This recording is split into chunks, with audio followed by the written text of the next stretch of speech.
If I sound at all off in this video, I bit my tongue really badly a couple days ago. Talking hurts.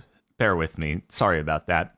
I don't know how interesting this video is going to be to people who just watch YouTube videos who don't do any uploading at all, but there are probably a few people who watch me every now and again who do upload YouTube videos, and maybe this video will be insightful in some way, shape, or form. I'm sure most of you are familiar at this point that YouTube is going to start monetizing shorts on February 1st. For the most part, the reactions I've seen to this are very positive, and it's understandable. It's a massive step up to TikTok because TikTok, I guess they have this creator fund thing that gets you a few pennies every now and again, but this is actual monetization. And for people who have been making content on TikTok and haven't been making any money, this is like, hey, come over to YouTube. You've actually got a shot here. So I think if nothing else, it forces other platforms to kick their butts into gear, or they're going to lose market share to YouTube. Anyway, for anyone who's interested in the specifics as to how Shorts monetization is going to work, how the revenue gets distributed, I'd recommend just going over to the YouTube support page and reading through it because it gives a very good outline as to the whole thing. Brief summary, though, is that they give an example of this, but if you have X amount of money that advertisers pay on a monthly basis to advertise on YouTube Shorts, that is just fractionally distributed to the entire monetization pool of partners on the website based on how many views they got on their shorts as a fraction of the total amount of shorts viewership, minus some music licensing fees, which are not insignificant. The music licensing fees are 50% per track per video before YouTube takes the cut. So it's the music companies do come out on top, and but I'll let you read through it if you're interested in that whole thing. What I actually want to go into detail on here doesn't actually have much to do with how the YouTube Shorts monetization mechanics work and how the revenue gets distributed. Read up on that yourself if you're interested. This is more of a concern at a higher level as to advertiser budgets and its impact potentially on long-form existing video content on the site. So the way I've seen most people responding to YouTube Shorts monetization is like, oh, this is great. This is monetization in a place where it didn't exist previously, so it's only added benefit. But then I thought about it a bit more, and I realized there is a potential caveat. And I should say, for people whose main form of content is YouTube Shorts, I do still think like this is only a good thing. I know you're really waiting for me to get to the point, but I just want to make sure nobody takes what I say and interprets it as, oh, he doesn't think that we should be able to monetize on YouTube Shorts. He thinks it should be all for him and his long form content. I just want to reiterate, I don't think so. I unequivocally think that Shorts should be able to monetize and that it raises up the entire ecosystem across many platforms as it forces them to adopt the same sort of things. Anyway, that said, the advertising revenue that goes to YouTube Shorts, that has to come from somewhere, right? So an advertiser, when they go to YouTube and they decide they want to advertise, they can check a few boxes as to what formats they want to display. They can choose unskippable pre-rolls, skippable pre-rolls, banner ads on videos. And what's going to happen now that YouTube Shorts can monetize is there's going to be another checkbox, YouTube Shorts monetization. So the question really comes down to, how are advertisers going to allocate their ad budget? Now, Google would obviously love it if advertisers just said, hey, you know, last year we had a $100 million ad budget with you guys, and now because you've introduced YouTube Shorts, we'll just tack on an additional 25 million and just put it towards YouTube Shorts advertising. But is that a realistic expectation? Now, I'm not the chief marketing officer at a company that's going to be spending $100 million on ads in a year. Otherwise, I probably wouldn't be here making this video. I'd be running Disney or something like that. But if I were to try to put myself in the position of someone who is planning to advertise on YouTube, if I'm presented with this new option of an ad format, the way I'd personally go about it is I'd say, okay, we have X amount of budget that we're going to spend on advertising on YouTube this year. Why don't we take a small percentage of that and we'll test out YouTube Shorts? But it's going to be a small percentage of our existing ad budget. If I wanted to advertise quality content on YouTube in actual media instead of just in my videos, I would say, okay, well, I've got a budget of X thousands of dollars.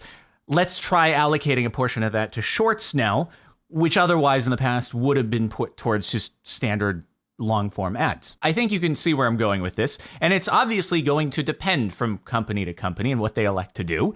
But I do believe there is a realistic scenario where many companies will just take their existing ad budget unchanged, and some of that otherwise would have gone to long form pre-roll ads will just go towards testing out the new YouTube Shorts format. Now, what does that mean? It means that yes, YouTube Shorts is monetizing now, but it does mean it is at the slight expense of monetization on long-form content. And let's say that YouTube Shorts advertising is actually very effective, more so than long-form video, and it actually ends up driving more clicks to products.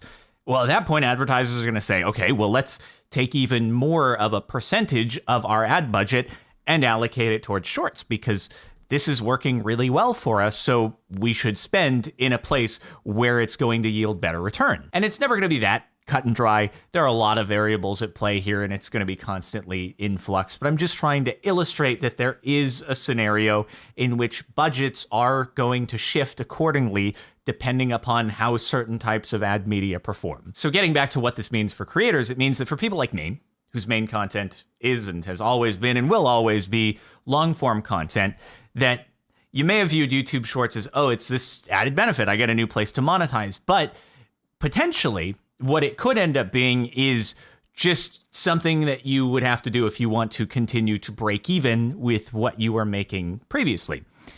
And I should say, I think RPMs will be a lot lower, significantly lower on YouTube Shorts than they are on a long-form piece of content.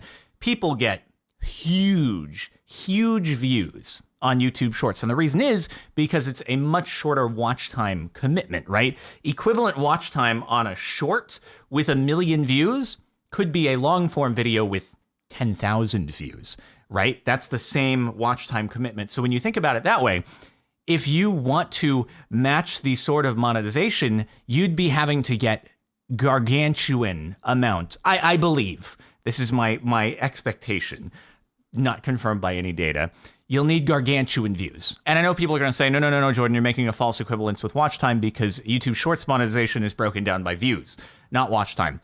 And it ends up working out in a similar fashion. What I'm just trying to communicate here is that lots of channels get mega views with YouTube Shorts. And so even if you are a long-form content creator and your shorts get equivalent views to your long-form content, those views on shorts are not going to count for nearly as much in the ecosystem of shorts where everything is getting mega views.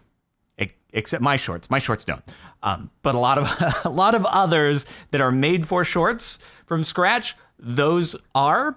And you also have to think of how many videos are getting played in between until there is a new ad break. So it's distributed more thinly is all that I'm trying to say. And I hope I'm wrong. Maybe YouTube Shorts monetization is going to be insane. Maybe I am grossly overestimating the total amount of YouTube partnership views within the Shorts ecosystem. So only time will tell. This is just my expectation. I do always like to under-expect so that I can be pleasantly surprised. It's kind of just a thing that I do.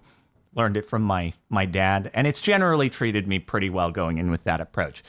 Anyway, though, all I'm trying to say is that for folks who do long-form content who have decided, like, okay, now let me jump into YouTube Shorts now that it's monetizing, I just want to make sure that there's a realistic expectation that unless your YouTube Shorts really pop off, which will be the case for some people, for sure, but unless they really pop off, it may not actually be more revenue for you as a whole if there is a dip in long-form content as a result of advertisers reallocating their budget. For what it's worth, I do think that Google is going to be out there with their Omega gigantic sales team, which may be the biggest sales team in the world, going to advertisers and being like, hey, don't just reallocate some of your existing budget. Take your existing budget and do it as you were going to do, and now take more money and allocate that to shorts, okay? You want the best of both worlds. You still want to have the efficacy of the long form ads, but now you have something new, and the only way to maximize is to put them both together. The sum of the parts is greater than the individual, or whatever the saying is. So I think they're going to be trying, and generally over time, ad budget trajectories do just go up. There may be a recession in the next year or two, and that might make it go down a bit, but in the long term, usually it goes up. So we'll see how it plays out. But I just want to manage people's expectations because I've seen a lot of exuberance, and I don't want people to be disappointed if it doesn't play out that way. Anyway, I think I've communicated what I wanted to, but let me reiterate, this is not me complaining that YouTube Shorts will be able to monetize or saying that it shouldn't. It's just creating a realistic view of a possible way it could play out. That's all.